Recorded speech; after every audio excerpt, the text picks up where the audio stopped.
ایاک نعبد و ایاک نستعین۔ پہلے تو صداقت عباسی، میں آپ کو آج اس چیز پہ خراج تحسین پیش کرنا چاہتا ہوں کہ آپ نے ایک ہی تقریر میں 5 تقریریں کر دیں۔ آسان نہیں ہے یہ کام۔ ماشاءاللہ بڑے جذبات میں آپ نے کی، اور مجھے سمجھ آتی ہیں جذبات، کیونکہ آپ کے علاقے کے اندر یہ بڑے زبردست کام ہو رہے ہیں، اور یہ میں عثمان بزدار آپ کو بھی اس کی خراج تحسین پیش کرتا ہوں، کیونکہ وہ اس علاقے میں ایسے پہلے کبھی کام ہوئے نہیں۔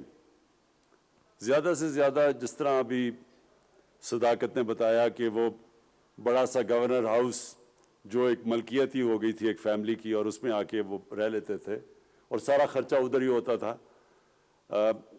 62 کروڑ نہیں صداقت، 83 کروڑ روپیہ خرچ کیا تھا اس کی خوبصورتی کے لیے۔ تو کیونکہ وہ فیملی کا گھر بنا ہوا تھا تو انہوں نے باقی تو اتنی زیادہ فکر نہیں کی کہ کیا ہوتا ہے۔ یہ پہلی دفعہ اب عوام کے لیے کام ہو رہے ہیں، جو عام لوگوں کی بہتری کے لیے کام ہو رہے ہیں۔ پہلی چیز مجھے بڑی خوشی ہوئی کہ دیکھیں اتنی دیر سے کسی نے یہ سوچا کہ سارے علاقے میں یہاں، اور اتنی آبادی بڑھ چکی ہے، کوئی ہسپتال نہیں ہے۔ ایک چھوٹا سا نتھیا گلی میں نے دیکھا ہوا ہے ایک بیسک ہیلتھ یونٹ ٹائپ، جس میں ایک ہے چھوٹا سا، لیکن وہ ایک ڈاکٹر وہاں، اور اتنی ٹورسٹ بھی آتے ہیں، اور اب اتنا زیادہ ٹورسٹ آتا ہے اور یہاں اتنی زیادہ آبادی ہے، تو اس کے لیے تو وہ کافی نہیں تھا۔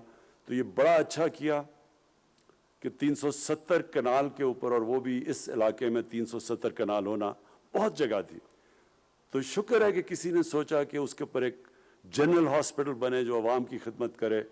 تو یہ میں، اگر صداقت آپ کی یہ سوچ تھی تو میں آپ کو اس کے اوپر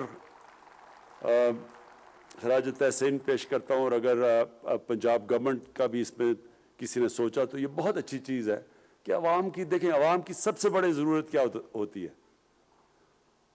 ایک حکومت ان کی صحت کا دھیان رکھے، پھر ان کے لیے تعلیم دے، کیونکہ تعلیم سے ہی ایک انسان اوپر آتا ہے۔ ایک آدمی مزدوری کرتا ہے، اس کی تعلیم نہیں ہوتی، اس کو کتنے ساری دہاڑی میں پیسے ملتے ہیں، اور اسی کو آپ ٹیکنیکل ایجوکیشن دے دیں، اس کو کوئی ہنر سکھا دیں تو وہ زیادہ پیسہ کما سکتا ہے۔ اور جتنا آپ ایک انسان پہ پیسہ خرچ کرتے ہیں اتنا ہی ویلیو ایڈ کر دیتے ہیں، وہ اور زیادہ اپنی زندگی اوپر لے جا سکتا ہے۔ اور آج کل تو ٹیکنالوجی کا زمانہ ہے، انفارمیشن ٹیکنالوجی کا، اب تو ایسے کورسز ہیں کہ بنیادی تعلیم ہو بچے کو میٹرک کی، تو اس کو اب 6 مہینے کا کورس کروا دیں تو وہ ایک دم اپنے گھر اور اپنے لیے بہت زیادہ پیسہ کما سکتا ہے۔ تو یہ جو آج کسار یونیورسٹی کی آپ نے میرے سے اوپننگ کروائی ہے، یہ ایک ایسی چیز ہے جو کہ اب ایک فیوچر ہے۔ قوم وہ عظیم قوم بنتی ہے جو آگے کا سوچتی ہے۔ جب جنگ بدر کے بعد مکہ کے کفار کے قیدی پکڑے گئے تو ہمارے نبی صلی اللہ علیہ وسلم نے کہا کہ ایک قیدی کو واپس کرنے سے پیسے ملتے تھے۔ اس وقت مسلمانوں کے پاس پیسے ہی نہیں تھے، چھوٹی سی امت تھی، تو انہوں نے تب کہا کہ اگر جو بھی مکے کا قیدی 10 مسلمانوں کو پڑھا لکھا دے، اس کو کوئی پیسے دینے کی ضرورت نہیں ہے، وہ واپس جا سکتا ہے۔ تو ایک بڑی سوچ، ایک عظیم لیڈر کی سوچ تھی، آگے کا سوچ رہا تھا وہ، اپنی ایک قوم کو عظیم قوم بنانے کا سوچ رہے تھے۔ تعلیم کے بغیر قوم آگے نہیں بڑھتی۔ تو یہ جو آج کسار یونیورسٹی کا جو کانسیپٹ ہے، میں یہ کہنا چاہتا ہوں کہ یہ فیوچر ہے۔ اب جو ٹورزم ہے وہ پاکستان کی فیوچر ہے۔ میں وہ خوش قسمت پاکستانیوں میں سے ہوں جس نے سارا پاکستان دیکھا۔ تقریباً سارے علاقوں میں جا چکا ہوں، قبائلی علاقے سے سارے پہاڑی علاقے، سارا سندھ، پنجاب، بلوچستان کے کئی علاقوں میں نہیں گیا، لیکن وہ اتنا بڑا علاقہ ہے، لیکن بلوچستان بھی کافی میں نے دیکھا ہوا ہے۔ دنیا بھی میں نے دیکھی ہوئی ہے۔ میں آپ کو یقین دلاتا ہوں کہ جو اللہ نے نعمتیں ہمارے ملک کو بخشی ہیں ہمیں نہیں پتہ، اس لیے ہم ناشکری کر جاتے ہیں. ہمیں پتہ نہیں کہ اللہ نے اس ملک کو کن کن نعمتوں سے نوازا ہے، اور اگر ہمیں اندازہ ہو جائے تو ہم سارا وقت اس کا شکر کرتے رہیں، کیونکہ اس میں کسی چیز کی اس نے کمی نہیں چھوڑی. جو پاکستان کے اندر جس طرح کی مختلف ٹورزم ہے، وہ اگر صرف ہم ٹورزم کے اوپر زور لگا دیں تو ہم ٹورزم سے اتنا پیسہ کما سکتے ہیں کہ جتنی بھی آج ہماری ایکسپورٹس اور ریمیٹنسز ملا کے اس سے زیادہ ٹورزم سے پیسہ کما سکتے ہیں. ہم ٹورزم سے ہی اپنے قرضے واپس کر سکتے ہیں. یہ اتنا زیادہ اللہ نے اس ملک کو ٹورزم میں دیا. لیکن ہم نے کیا ہے، صرف ٹورزم کروا کے آ کے مری میں آ کے بس یہاں رک جاتی تھی ہماری ٹورزم. وہ مری کی اتنی زیادہ آبادی، میں جب یہاں بچپن میں آیا کرتا تھا وہ مری کیا تھا اور آج یہ مری کیا بن گیا، کیونکہ اس کے علاوہ کوئی اور ٹورزم سپاٹس ڈیولپ ہی نہیں کیا. ہمارے اتنے زیادہ مری اور نتھیا گلی، یہ سارے ادھر سے اگر آپ پختونخوا کی طرف بھی جائیں اور آپ گلگت کی طرف بھی جائیں، یہ جو سارا اس علاقے کے اندر اتنے زیادہ مری اور نتھیا گلی بن سکتے ہیں، لیکن کسی نے سوچا ہی نہیں. کہ جو آتا تھا یہ نتھیا گلی اور گورنر ہاؤس، یا وہ زیادہ سے زیادہ نتھیا گلی گیا اور ادھر کا گورنر ہاؤس. کسی نے تو دیکھا ہی نہیں ہے اس ملک میں کس کس طرح کے ہمارے پاس علاقے تھے. تو اب یہ پاکستان بدلنے والا ہے، یہ سارے علاقے اب ڈیولپ ہوں گے، کیونکہ ہماری جو ٹورزم ہے وہ پچھلے 4-5 سال میں ہر سال دگنی ہو رہی ہے ٹورزم. ابھی باہر سے لوگ نہیں آ رہے، اندر سے ہی پاکستان کی ٹورزم تیزی سے بڑھتی جا رہی ہے. اور اس کی وجہ کیا ہے؟ Mobile phone. جو بھی کہیں جاتا ہے وہ موبائل کی تصویر لے لیتا ہے اپنی، وہ جب وہ اپنی فیس بک پہ لگاتا ہے، لوگ دیکھتے ہیں، لوگ سارے ادھر پہنچ جاتے ہیں. تو یہاں تو یہ سارا علاقہ کھلنے لگا ہے، اور ٹورزم ایک فیوچر ہے پاکستان کا. میں پھر سے کہہ رہا ہوں، صرف ہم ٹورزم ڈیولپ کر لیں ہم اپنے بیرونی ملک کے قرضے واپس کر سکتے ہیں. اور اس کے لیے یہ بہت ضروری تھا کہ اب تک ٹورزم کی ہمیں سمجھ ہی نہیں ہے. میں پھر سے مثال دیتا ہوں سوئٹزرلینڈ کی. ہمارا جو ناردرن ایریاز ہیں اس کا آدھا ہے سوئٹزرلینڈ، اور اس سے بہت کم خوبصورتی ہے سوئٹزرلینڈ میں ہمارے ناردرن ایریاز کے مقابلے میں، کیونکہ ہمارے ناردرن ایریاز میں تو آدھے دنیا کے جو 10-12 سب سے اونچے پہاڑ ہیں، آدھے تو ناردرن ایریاز میں ہمارے. تو سوئٹزرلینڈ صرف اس لیے کہ انہوں نے ٹورزم کو ڈیولپ کیا ہے، ٹورزم کو سائنس بنایا ہے. وہاں اس طرح کی جو ہاسپٹیلٹی، جو ٹورزم کے لیے کورسز ہوتے ہیں، جو آج کوسار یونیورسٹی آپ یہ شروع کر رہے ہیں، اس طرح کے کورسز ہیں وہاں. وہ سمجھتے ہیں ٹورزم کو. تو وہ ٹورزم سے اب ذرا یہ سن لیں، یا وہ $60 ارب کماتے ہیں یا $80 ارب کماتے ہیں. سوچے 60 یا 80 ارب ڈالر وہ علاقہ کماتا ہے جو آدھا ہے ہمارے ناردرن ایریاز کے مقابلے میں، کیونکہ انہوں نے ٹورزم کو ڈیولپ کیا ہے. ہم نے ابھی ڈیولپ ہی نہیں کی ٹورزم. نہ ہمیں اندازہ ہے، نہ یہ ہاسپٹیلٹی میں لوگوں کو پتہ ہے کہ جب ایک ٹورسٹ آتا ہے اس کو کیسے آپ نے رکھنا ہے، ہوٹلز میں کیسے، یہ جو پوری سائنس ہے یہ. تو یہ بڑا اچھا قدم لیا آج پنجاب گورنمنٹ نے اس علاقے کو، جو صرف اب تک جس طرح صداقت عباسی نے بالکل ٹھیک کہا کہ وزیر اور بڑے بڑے لوگ آ کے یہاں مفت ٹھہرتے تھے اور ان کے لیے کروڑ روپیہ خرچ ہوتا تھا ٹیکس پیئر کا. آج اسی کو آپ نے ایک کوسار یونیورسٹی میں کنورٹ کر دیا ہے. اور یہ ادھر سے اب یہ نوجوانوں کو ایسا روزگار ملے گا، بلکہ روزگار ہی نہیں ملے گا، آپ اپنی ٹورزم کے لیے چھوٹے چھوٹے گیسٹ ہاؤسز بنا سکیں گے. اور یہ سارا علاقہ اور یہ جو بڑی مجھے خوشی ہوئی کہ آپ یہ جو کنیکٹ کر رہے ہیں ٹورزم ٹریل کوٹلی ستیان تک، اور وہ نیچے یہ بھی بڑا اچھا ایک، کیونکہ آپ ادھر سے پریشر اتاریں گے، نہیں تو سارے لوگ بس یہاں پہنچ جاتے ہیں مری میں. مری اور برداشت نہیں کر سکتا اتنا، یہاں اور ٹورسٹ نہیں آ سکتا، یا جتنی زیادہ پبلک آ جاتی ہے وہ تو چلنے کی جگہ نہیں ہوتی یہاں. اس لیے ضرورت یہ ہے کہ اور ہم ٹورزم کے ڈیسٹینیشن سپاٹس کھولیں.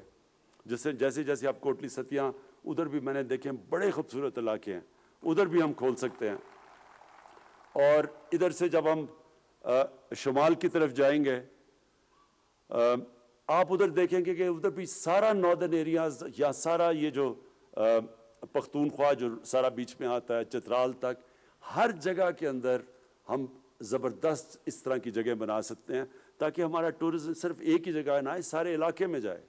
اور اب ہم سڑکیں بھی بنا رہے ہیں، سوات موٹر وے بن گیا، اس سے سارا کھل گیا، وہ سوات سے لے کے پورا آگے تک، اور اب وہ تقریباً چترال تک چلا جائیں گا، لوگوں کے لیے آسانیاں ہو جائیں گی، وہ سب علاقہ اب کھل جائے گا. تو جس سے سب سے بڑی چیز کہ مقامی لوگوں کا فائدہ ہوگا. جو لوگوں کو روزگار لینے کے لیے شہروں میں جانا پڑتا ہے، اب ان علاقوں کے اندر ان کے لیے آسانی ہوگی روزگار لینے کے لیے، بلکہ ٹورزم بھی فائدہ ہوگا، اس علاقے کو بھی فائدہ ہوگا، اور سب سے بڑا روزگار لینے کے لیے مقامی لوگوں کو فائدہ ہوگا. اور آخر میں جو کہنا چاہتا ہوں وہ یہ کہ جو آپ نے صداقت بات کی کہ عمران اکنامکس، وہ اکنامکس عمران خان نے اکنامکس نہیں بنائی، وہ ہمارے نبی صلی اللہ علیہ وسلم نے مدینہ کی ریاست میں بنائی تھی. اور وہ تھی کیا؟ انہوں نے یہ ثابت کیا کہ اگر آپ اپنے کمزور اور غریب طبقے کو اوپر اٹھا دیں تو قوم اوپر اٹھ جاتی ہے. انہوں نے یہ چیز ثابت کی تھی. پہلی دفعہ دنیا میں فلاحی ریاست بنائی گئی تھی. ریاست نے ذمہ داری لی تھی اپنے کمزور اور غریب طبقے کی، اور جب یہ ریاست کرتی ہے، اپنے کمزور اور غریب طبقے کی مدد کرتی ہے، تو اللہ کی برکت آتی ہے اس قوم کے اوپر. پھر اللہ سب کامیابی تو اللہ کی طرف سے، اور عزت اور انسان کو خوشی تو اللہ کی طرف سے ملتی ہے.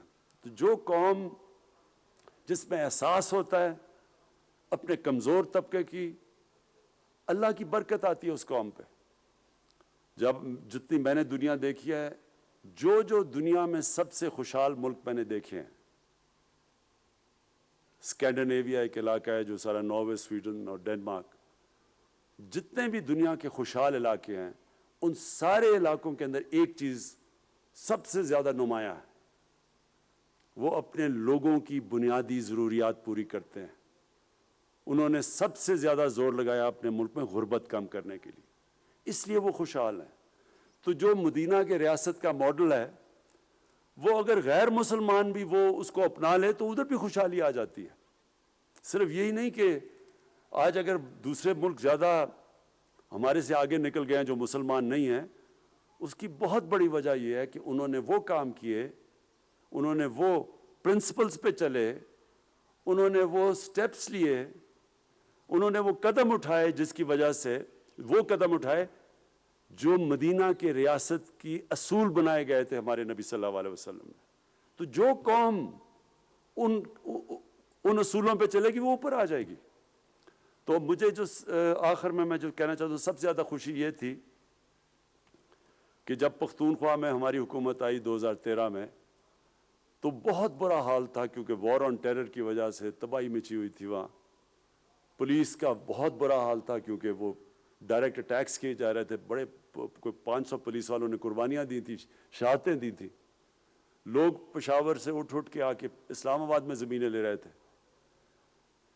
تو جو 2013 سے 2018 میں ہماری گورنمنٹ تھی، اب تو یونائٹڈ نیشنز UNDP نے باقاعدہ رپورٹ شائع کی ہے کہ جس صوبے نے میں سب سے تیزی سے غربت کم کی تھی وہ پختونخوا تھا 5 سالوں میں.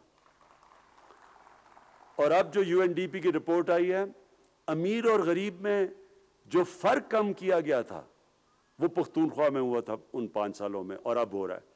اور سب سے بڑی چیز یہ کہ جو ہیومن ڈیولپمنٹ، یعنی کہ جو انسانوں کے اوپر سب سے زیادہ سرمایہ کاری کی تھی، ڈیولپمنٹ کی تھی، وہ پختونخوا نے کی تھی 2013 کے بعد.